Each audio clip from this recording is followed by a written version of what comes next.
ஏன்னா, அவர் பாண்டிச்சேரியில போய் அந்த ரோட் ஷோவுக்கு பெர்மிஷன் வாங்குறதுக்கு போறது தெரியுது. ஆதவ அர்ஜுனா அவர்களுக்கும், புஷி ஆனந்த் அவர்களுக்கும். பக்கத்துல அதுலேருந்து ஒரு 100 கிலோமீட்டர் தான் நாகப்பட்டினம். போய் ஒரு விசிட் பண்ணிட்டு வரதுல என்ன ஆயிறப்போது? நீங்க எலைட் தினமும் அங்க தான் போறீங்க. எலைட் அரசியல். அதுக்கு பேர் தான் எலைட் அரசியல். ஒரு பாயிண்ட் டு பாயிண்ட் அரசியலா இருக்குமோ? Point to point. எலைட்டு.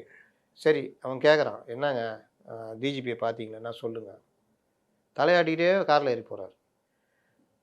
இவர்களுடைய குழு அமைச்சு 2, 3 மாநில நிர்வாகிகள், புதுசாக வந்த தலைவர், மாபெரும் தலைவர், அவரெல்லாம் இணைச்சிக்கிட்டு போய் டெல்டா பிரதேசங்களை பார்வையிடுங்க, ஒரு அறிக்கை கொடுங்க, ஏதாவது அனுப்பலாம்ல. ஆமாம், தெரிஞ்சா தானே.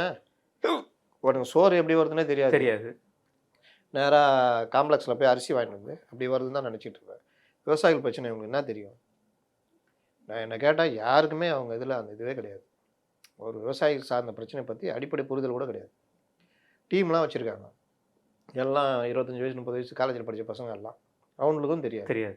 அப்போ என்ன தான் நீங்கள் யாரையாவது மண் சார்ந்தவர்களை இது பண்ணல, அந்த மாவட்ட செயலாளர்லாம் கூப்பிட்டு கேட்டால் கூட ஏதாவது சொல்லுவோம். அவங்களையும் கேட்குறது கிடையாது. அவங்க சொன்னாலும் அவங்களுக்கும் பயம்.